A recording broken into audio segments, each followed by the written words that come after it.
Bienvenue dans notre ASBEL Union de nécessiteux courageux. Je suis au bureau, là où nous venons d'aménager. Clairement que la préparation du projet est notre point de départ, mais en soi, c'est un long parcours qui remonte des années 2009-2010. Je suis passionné par l'enseignement et j'ai commencé d'abord à créer une école maternelle et primaire pour les nécessiteux, pour les pauvres. Et cette école a été créée dans le milieu là où il y avait regorgeait beaucoup de nécessiteux. Et nous avons aidé ces nécessiteux dans un premier temps à les payer des frais à un coût réduit. Vous savez que nous sommes dans des pays africains, là où le problème des Minerval pose problème.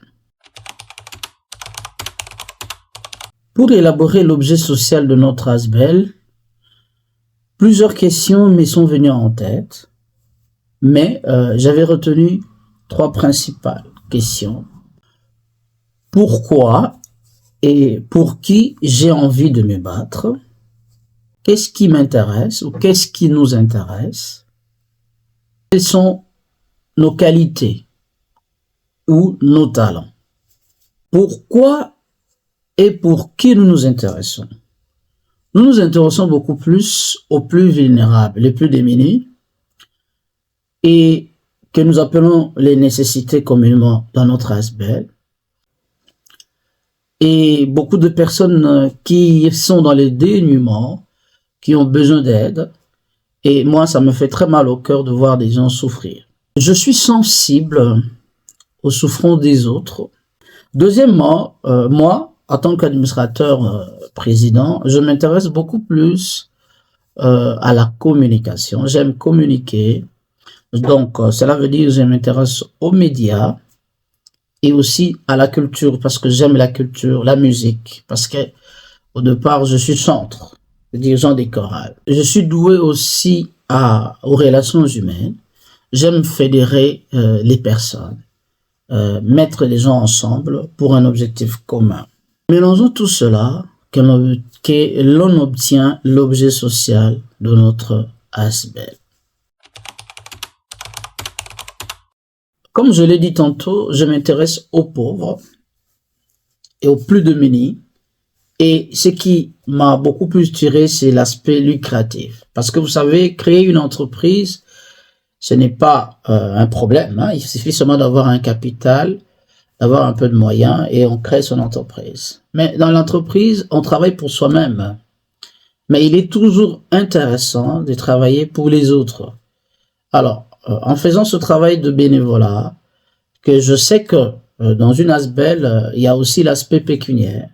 Mais ce n'est pas l'objectif de rechercher un profit.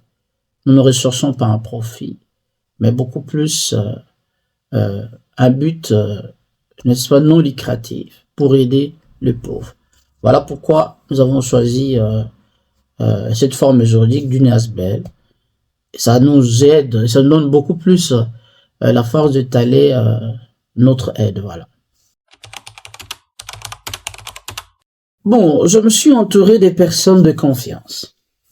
Vous savez que créer une ASBEL au départ, on est seul, mais par la suite, on ne crée pas une ASBEL toute seule. Ici en Belgique, on nous donne la possibilité de créer une ASBEL à 2 ou à 3.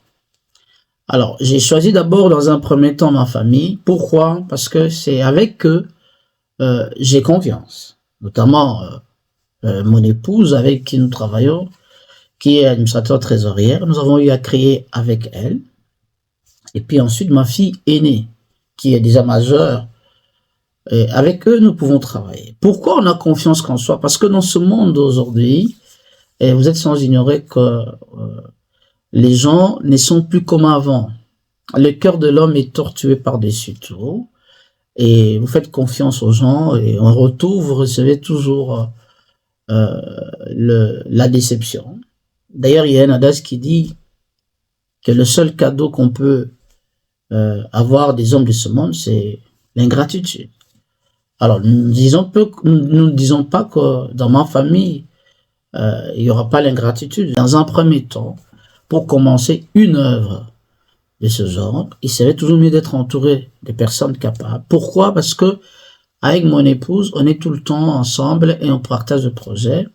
Et par contre, avec ma fille ou nos filles, parce que nous avons des enfants qui nous aident dans la communication, qui nous aident dans le travail juridique, parce que nous avons un enfant beaucoup plus qui est doué dans ce domaine, qui se penche vers le droit et qui nous aide dans ce domaine, parce que n'oubliez pas que nous avons plusieurs missions dans ce sens. La première mission, c'est enseigner le cours de langue. Pourquoi? Parce que je l'ai dit, je suis moi-même passionné de l'éducation, des enseignements. Et moi-même, au départ, j'ai été enseignant catéchète d'abord à l'église. Je suis fils d'un enseignant. Moi-même, j'ai été enseignant à l'église. Par la suite, dans mon parcours, j'ai formé des élèves dans l'école secondaire comme professeur. Plus tard, j'ai créé moi-même des écoles et aujourd'hui, je travaille comme enseignant. Alors, je suis passionné par l'enseignement et ici, j'apprends le cours de langue. Vous savez, les langues sont des portes d'entrée.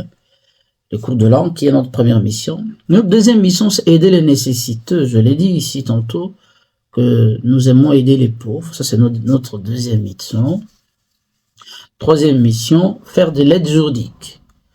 Pourquoi? Parce que nous sommes dans un pays étranger. Pour tous ceux qui viennent, ici en Belgique ou en Europe, nous essayons de les aider. Quelles sont les procédures à faire pour s'intégrer dans la vie de l'Europe?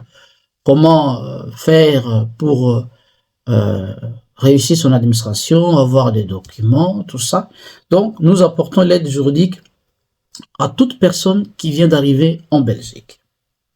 Et puis enfin, comme nous nous intéressons aussi de la politique dans notre pays, nous parlons aussi de notre quatrième mission des ateliers citoyens.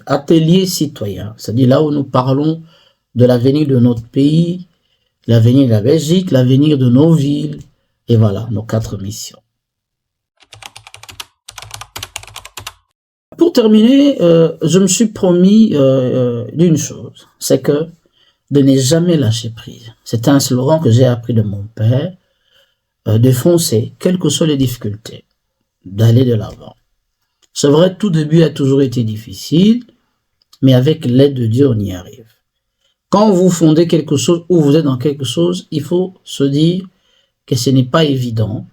Dans un premier temps, il faut d'abord consolider des efforts et puis par la suite, ça vous aboutit.